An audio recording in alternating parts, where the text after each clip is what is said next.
শুভ সন্ধ্যা। আপনাদের সাথেই আছি নুজহাত সাওম। প্রিয় দর্শক শ্রোতা, মধুমাস জ্যৈষ্ঠের এই সন্ধ্যায় সবাইকে আমন্ত্রণ জানাচ্ছি শুভ সন্ধ্যার আজকের আয়োজনে। চলতে থাকা প্রদর্শনী এনটিভি হাইলাইটস এবং জনপ্রিয় সঙ্গীত শিল্পী নিশিতা বড়ুয়ার সঙ্গে আলাপচারিতা দিয়ে সাজানো হয়েছে আমাদের আজকের আয়োজন। প্রথমেই চলতে থাকা প্রদর্শনী।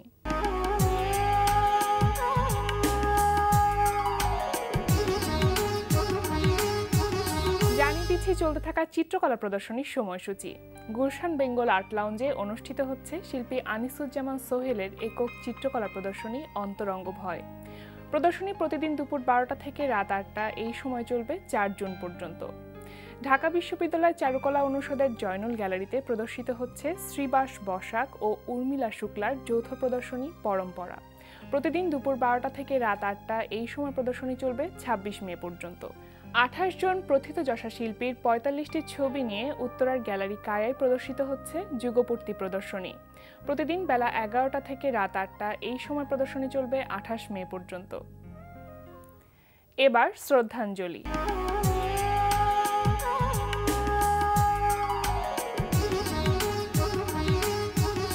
আজ বরেণ্য কথা সাহিত্যিক মানিক বন্দ্যোপাধ্যায়ের জন্মবার্ষিকী। 1908 সালের আজকের এই দিনে তিনি ভারতবর্ষের বিহারের সাঁওতাল পরগনায় জন্মগ্রহণ করেছিলেন। 1928 সালে কলেজের সহপাঠীদের সঙ্গে বাজি ধরে লিখে ফেলেন প্রথম গল্প অতসী মামি। লেখালেখির শুরু কবিতা দিয়ে হলেও গল্প ও উপন্যাসেই তিনি রেখেছেন সৃষ্টিশীলতার ছাপ। তার সৃষ্টিশীল উপন্যাসের মধ্যে পদ্মা নদীর মাঝি, দিবারাত্রির কাব্য অন্যতম এবং ছোট গল্পের মধ্যে প্রাগৈতিহাসিক তার এক অনন্য সৃষ্টি। জন্মবার্ষিকীতে আমরা শ্রদ্ধার সাথে স্মরণ করছি প্রখ্যাত কথাশিল্পী মানিক বন্দ্যোপাধ্যায়কে। দেখছিলেন শ্রদ্ধাঞ্জলি। এবার এনটিভি হাইলাইটস।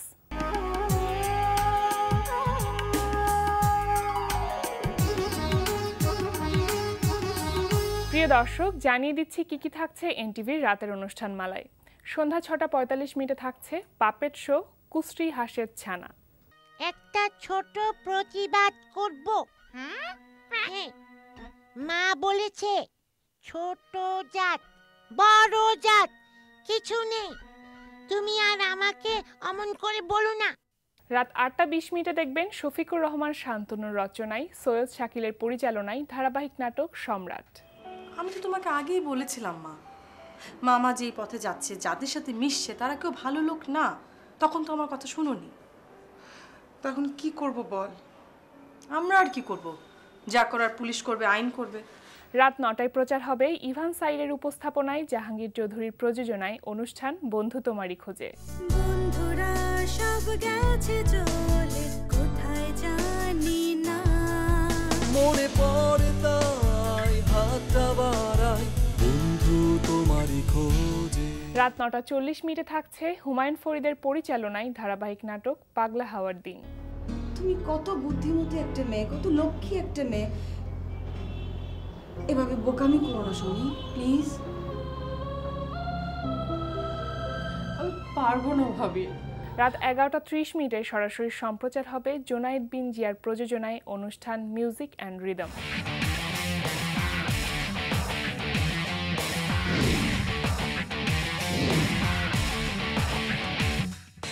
এই ছিল এনটিভির রাতের অনুষ্ঠান সূচি। এরপর আসছি আলাপচারিতায়।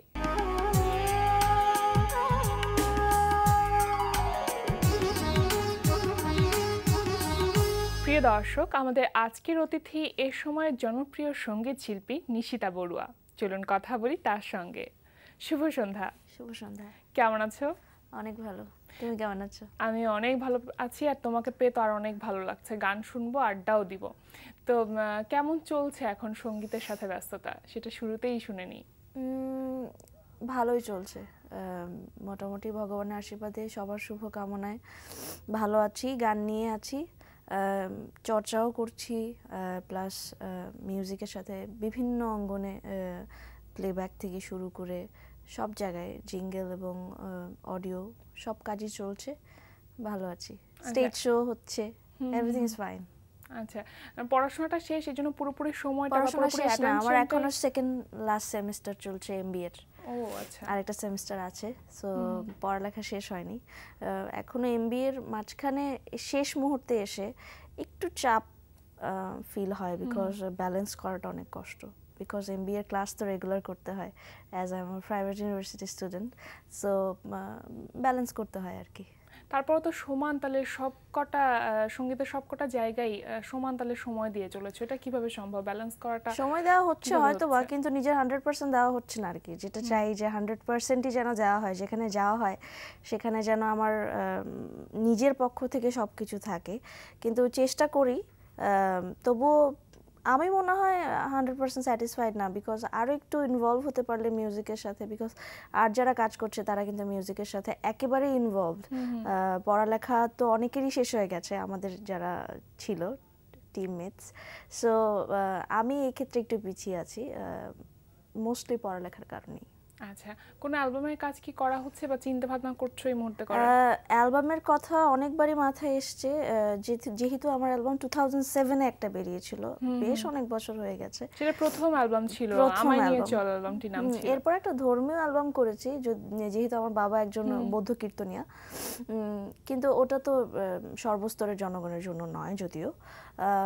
আর অ্যালবাম অনেকগুলো গানই প্রায় রেডি, কিন্তু আমার চিন্তা ভাবনা হচ্ছে যে ভিডিও বেসড কিছু করা উচিত, বিকজ সবাই তো ভিজুয়ালের উপরে বেশি ফোকাসড হচ্ছে আজকাল। তো চেষ্টা করছি যে গানগুলো আছে সে গানগুলোর যদি ভিডিও রিলিজ করা যায়, এনি হাউ আম দেয়ার, যদি মানুষ দেখে তাহলে অ্যাটলিস্ট মানুষের কাছে অডিওটা যেভাবে পৌঁছায় আজকাল, ভিডিওটা তার থেকে দ্রুত গতিতে বেশি পৌঁছায়। সো ওই ইন্টেনশন নিয়েই লেটটা হয়ে যাচ্ছে আর কি। আর পড়ালেখার কারণে একটা অবস্ট্রাকল চলে আসে যে হ্যাঁ কখন কাজ করব, কখন সময় দেব, এই কারণে একটু সময় লেগে যাচ্ছে। এতগুলো যে কাজ করছো তার মধ্যে তো অ্যালবামের জন্য কিছু সময় দেয়া উচিত, সময় সেটা নেই আবার তা কেন কিন্তু না, দিতে পারছো না সময় সেটা অনেক যদি আছে, বলো। সময় অনেক আছে এবং গানও অনেকগুলো রেডি আছে, কিন্তু জাস্ট ওকে এটা বোধহয় আরেকটু কাজ করলে ভালো হয়, এটা বোধহয় আরেকটু সময় নিয়ে এলে ভালো হয়, এই চিন্তা করেই আসলে লেটটা হয়ে যাচ্ছে। পুরোপুরি স্যাটিসফ্যাকশনটা আসছে না নিজের থেকেই। আচ্ছা, এবার শুনি প্লেব্যাকের কথা, যে প্লেব্যাকে তো কাজ করা হচ্ছে নিশ্চয়ই। এখন পর্যন্ত কোন কোন প্লেব্যাকে কাজ করেছো তুমি? রিসেন্ট যেগুলো মনে পড়ছে সেটা হচ্ছে মাটির পরি ছবিতে একটা গান করেছি, টাইটেল ট্র্যাক, ওরে প্রেম গানটার নাম। অ্যান্ড দেন পায়রা ছবিতে করেছিলাম, কিশোর কম্পোজ করেছিল। আরিফিন রুমি ভাইয়ের একটা কম্পোজিশনে কাজ করেছি, ওটা ছায়াছবি ছবির নাম ছিল। ওটা ওখানে ওই আকাশ একটা গান ছিল, ওই গানটাতে প্লেব্যাক করেছি, এই আর কি। আচ্ছা, আর জিঙ্গেলের কি অবস্থা? এখন পর্যন্ত অনেকগুলো জিঙ্গেলে কাজ করা হয়েছে, জিঙ্গেল আমি উল্লেখযোগ্য কোনগুলো ছিল? উল্লেখযোগ্য বলতে গেলে প্রথমে ছিল হচ্ছে ক্লোজ আপ কাছে এসো, তারপর লাক্স, গোল্ডেন লাক্স যেটা বেরিয়েছিল, সোনার চেয়ে অপরূপা, সেটা আমার করা। প্রাণ ঝালমুড়ির একটা করেছিলাম জিঙ্গেল, আর একটা জিঙ্গেল করেছিলাম হচ্ছে একটা স্টিকি একটা গামের, ওখানে একটা জিঙ্গেল করেছি। আমার খুব কমই জিঙ্গেল করা হয়েছে, 4টা করা হয়েছে, কিন্তু যে কয়টা করা হয়েছে বেশ মানুষ রেকগনাইজ করতে পারে, যেটা সেটাই। নিশিতা করেছে। আচ্ছা, জিঙ্গেল করতে কেমন লাগে? একটু তো ডিফারেন্ট এবং খুব কম সময়ে শ্রোতা দর্শকদের কাজ মোটেও পর্যন্ত কিন্তু পৌঁছানো। কম সময় না, এটা টাইমিং হয়তো বা 1 মিনিট অথবা 30 সেকেন্ডস অথবা তারও কম, কিন্তু সেটার জন্য পরিশ্রম কিন্তু অনেক বেশি, প্রায় 1-1.5 ঘন্টাও সময় লেগে যায়। আমার মনে আছে যে ক্লোজ আপ কাছে এসো জিঙ্গেলটা যখন করেছিলাম আমার প্রায় 2 ঘন্টা 2.5 ঘন্টা সময় লেগেছে এটার ভয়েস দিতে, জাস্ট কিন্তু অ্যাডটা ছিল অনলি 20 সেকেন্ডস আর ওরকমই সামথিং, তো অনেক কষ্ট আছে। কিন্তু আমার কাছে তো মনে হয় জিঙ্গেলের ভয়েস দেওয়াটা খুব বেশি ইন্টারেস্টিং বা খুব মজার এই বিষয়টা। সবকিছু সম্পর্কে মনে হতে পারে, কিন্তু অনেকে আমাদের যারা টেলিভিশন দেখে শ্রোতা দর্শকরা, তারা মনে করে যে মিউজিক ভিডিও 2.5 মিনিট 3 মিনিট কিংবা 4 মিনিট, এটাতে হয়তো বা তেমন কোনো এফোর্ট দেওয়ার প্রয়োজন নেই, কিন্তু এটার জন্য কিন্তু সারাদিন অথবা 2 দিন 3 দিনও কাজ করতে প্রয়োজন কষ্টের হয়ে ব্যাপারটা যায়। তো থাকেই যে কোনো জায়গাতেই, কিন্তু নিজের ভালো লাগার জায়গাটা কেমন? অনেক বেশি ভালো লাগে আসলে, ইনভলভ থাকতে পারলে যে কোনো কাজে আই এম হ্যাপি। তো জিঙ্গেলটা আমার করতে ভালো লাগে, কারণ হচ্ছে সবচেয়ে মজার বিষয় হচ্ছে যতগুলো জিঙ্গেলই করেছি মানুষ রেকগনাইজ করতে পারে, আর ফ্রেন্ড সার্কেলসদের থেকে কল আসে যে এটা কি তুই করেছিস, মনে হয় যে তুই করেছিস, ভয়েসটা একদম বিষয়টি তোর মতো। মজার। আচ্ছা, আমরা আর অনেক গল্প করব, তবে একটি গান শুনি এখন। আমি রিসেন্ট যেটা মাটির পরি ছবির প্লেব্যাক বলেছিলাম, সেই গানটাই করছি। আচ্ছা শুনি। রাতের আকাশ চাঁদ হারালে আগামী রাতে ওঠে, ও ফুলের বাগান ফুল ঝরালে কাল সকালে ফোটে, আমার মন প্রেম হারিয়ে খোলাটে, ওরে প্রেম তুই কোন সুদূরের প্রেম, ওরে প্রেম তুই কোন সুদূরের প্রেম। ধরা দেনি ছোঁয়া দেনি বলিনি আমি কিছু, খেয়াল খুশির সুখ আমার দুঃখের নীল পিছু, আমারে মন ভিড়বে কোন ঘাটে, ওরে প্রেম তুই কোন সুদূরের প্রেম, ওরে প্রেম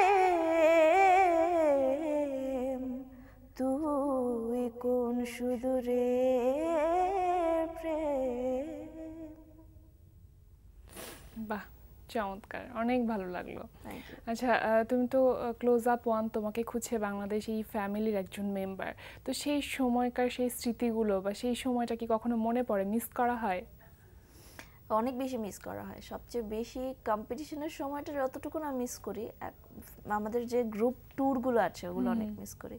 মনে হয় যে আজকে তো 10 বছর হয়ে গেল, মনে হয় সবাই মিলে যদি আবার একটা গ্রুপ অনেক ট্যুর করা সময়। যেত অন্যরকম হতো, বিকজ তখন একটা সময় ছিল খুবই অ্যামেচার ছিলাম, বুঝজ্ঞান কম ছিল, এখন অনেক কিছু বুঝি এবং ছোট সবাই ছিলাম মিলে সেই একসাথে সময়টা। সবার মধ্যে যে অ্যাটাচমেন্টটা ওটা আরো বেশি গভীর হয়েছে। তো মনে হয় যে ওরকম একটা গ্রুপ ট্যুর যদি আবার করা যেত মন্দ হতো না। এবং এখনো পর্যন্ত তোমরা যখন স্টেজে গান গাও কিংবা অ্যালবাম প্রকাশিত হয়, তখন কিন্তু সবাই ক্লোজ আপ ওয়ান নিশিতা বা close up one Salma, close up one beauty এই নামটার সাথেই সবাই পরিচিত। এই বিষয়টা কতটুকু উপভোগ করো? দিস ইজ আ ব্র্যান্ড, এটাকে নিয়ে কখনো নেগেটিভ ভাবে চিন্তা করারই প্রয়োজন নেই। হ্যাঁ, ক্লোজ আপ ছিল, ক্লোজ আপে আমরা পার্টিসিপেট করেছি, মানুষ আমাদেরকে অন্তত ক্লোজ আপের নামে জানে। হ্যাঁ, আমি এটা নিয়ে মোটেও কোনো প্রকারের দ্বিমত নেই, ব্র্যান্ডকে ব্র্যান্ড হিসেবে দেখা উচিত। Close up on Nishita, what's wrong, no problem. এই যে তোমাদের মধ্যে অনেকে কিন্তু এখনো মিউজিক কম্পোজ করছে, ডিরেকশনে কাজ করছে, তো তোমার কি সেরকম কোনো প্ল্যান আছে? পড়ালেখাটা যদি শেষ হয়ে যেত তাহলে যদি চিন্তা করতাম আর কি, কিন্তু ওটা তো শেষই হচ্ছে না। পড়ালেখার ব্যস্ততার মাঝে আসলে অন্য কিছু চিন্তা করা যায় না, এই দুটা ব্যালেন্স করতে এমনিতেই হিমশিম খেয়ে যাচ্ছি। তারপরে তো একটা মিনিমাম একটা প্ল্যানিং থাকে যে আমি আসলে এটা করতে চাই বা এটা করার ইচ্ছা আছে পড়াশোনাটা শেষ হওয়ার পরে। ওরকম কোনো প্ল্যানিং নেই, because I am very okay with my music life. হ্যাঁ, মানে গান শেখাটার উপরে বেশি জোর দেওয়া উচিত, বিকজ ভোকালটা আমাদের জন্য অনেক বেশি ইম্পর্টেন্ট। যারা কম্পোজ করছে সাধুবাদ জানাই যে তাদের একটা এক্সট্রা গুণ আছে যে তারা কম্পোজ করতে পারে। কম্পোজ তো করিয়ে নেওয়া যায়, ভালো গান করলে মানুষ কলও করবে, কিন্তু আমার মনে হয় বেশি ফোকাস করা উচিত ভোকালের উপরে। ওটার জন্য প্র্যাকটিস করার যে সময়টা, সেটা অন্তত সারাদিনে খুঁজে বের করাটা অনেক বেশি জরুরি। আর আমার মনে হয় যে বেশি প্ল্যানিং করলে কখনো প্ল্যানিং সাকসেসফুল হয় না। সামনে কি আসছে, সুদূরপ্রসারী প্ল্যানিং এর প্রয়োজন পড়ে না, আমি হ্যাঁ, এবং আগামীকাল বেশি কি করব প্ল্যানিং সেটুকু করলে প্ল্যানিং যথেষ্ট। রাইট, বেশি প্ল্যানিং করলেও কিন্তু মন খারাপ হয়ে যায় যদি সেই প্ল্যান অনুযায়ী এক্সপেকটেশনটা ফুলফিল না হয়। এক্স্যাক্টলি, এক্সপেকটেশনটা অনেক বেশি বাড়তি হয়ে থাকে, তো ওটা যখন ফুলফিল হয় না তখন মানুষের কষ্টটা বেড়ে যায়। তো আমি এক্সপেকটেশন কম রাখি, ফিউচারে কি আসছে, আমার কতটুকু কি করতে হবে কালকের প্ল্যানিং আমি করে রাখতে পারি, কিন্তু আর 5 বছর পরে কিংবা কি 10 করবো বছর সেটা পরে কোনো আমার লাইফে planning কি থাকে না। হবে নোবডি নোস, আমি ভাই বেঁচে থাকবো কিনা সেটাও জানি না। তো আমি অতদূর চিন্তা করি না আর কি। ছোটবেলা থেকে তো তুমি একটা সাংস্কৃতিক পরিমণ্ডলের মধ্যে বেড়ে উঠেছো, তো এটা আসলে একটা শিল্পী হয়ে ওঠার জন্য বা গায়িকা হয়ে ওঠার জন্য কতটুকু হেল্পফুল? অনেক বেশি হেল্পফুল।